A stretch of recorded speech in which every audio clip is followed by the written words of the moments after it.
Hello po, magandang araw po sa inyong lahat. Dito po sa Pilipinas ay maulan ng mga ilang araw na at walang tigil pa. So magkakaroon ng pagbaha sa iba't ibang parte ng Pilipinas.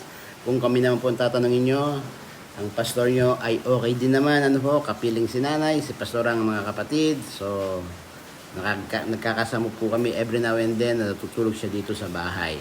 Where all is good naman po. Hopefully kahit sa inyo po. So ang pag-aaralan po natin ngayon ay pinamagatan po siyang under pressure. Under pressure. We all face pressure in life. Pagbabayad ng bills, mga bayarin, kuryente, bahay, etc. etc.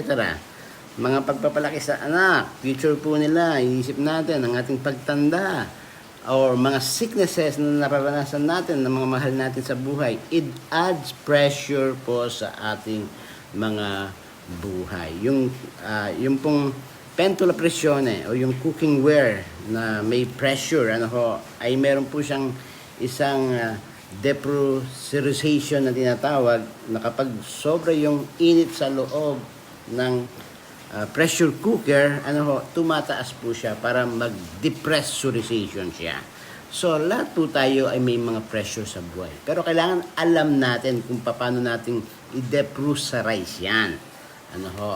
So, una na sinasabi at nakita ko po na effective para hindi tayo ma-put in under pressure at mabaliw tayo kapag hindi natin inilabas yan. Una, huwag tayong mabalisa sa anong mga bagay. Ang sabi ng salita ng Diyos sa Matthew 6:25 and 34, kaya nga sinasabi ko sa inyo, huwag kayong mabalisa sa inyong buhay, kung ano ang inyong kakainin, kung ano ang inyong inamin, kahit sa inyong katawan, kung ano ang inyong susuot. Hindi ba't higit ang buhay kaysa sa pagkain, ang katawan kaysa sa damit.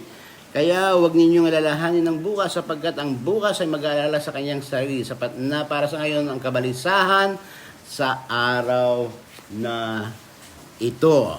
So, for you to depressurize, huwag mabalisa sapagkat tayo ay mas importante sa anumang mga bagay dito sa mundong ito. And God is concerned sa anumang mga needs natin. Itong present na ito, even yung mga needs natin in the future.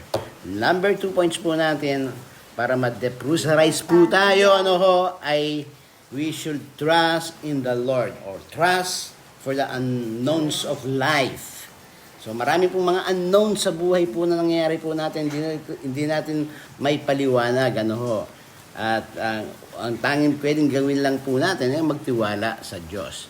Ang sabi ng salita ng Diyos sa Proverbs 3:5, which is very familiar na verse sa ating po ito, hanggang verse 6, sabi niya ganoon, trust in the Lord with all your heart. Trust in the Lord with all your heart.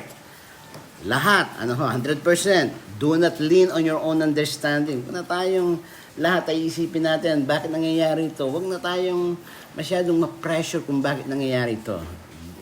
We should not understand everything na nangyayari sa atin. All we have to do is to trust the Lord with all our heart. And then ang sabi niya, in all your ways, acknowledge Him, and He will make straight your paths. So dadalhin tayo ng Diyos sa tamang daan, o sa tamang lugar ng Panginoon. When we trust Him, even we don't understand yung mga pangyayari sa buhay po natin. So number 3, for us, na hindi tayo ma-under pressure, is prayer. Alam niyo po ba kapag nagsasalita at sinishare natin yung mga problema natin sa ibang tao, di po ba gumagaan po tayo?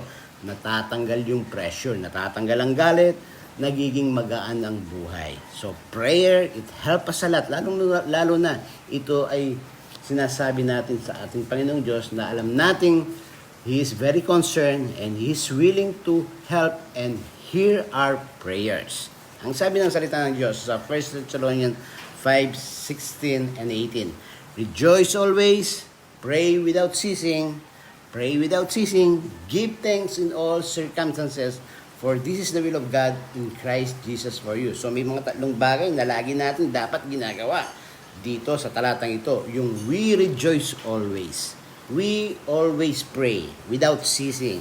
We always give thanks in all circumstances. Kasi itong tatlong bagay na ito ay nagsiset po ng atmosphere po sa atin upang lalo nating pagtiwalaan ang ating Panginoong Diyos. Maraming salamat po. God bless you all and see you all soon.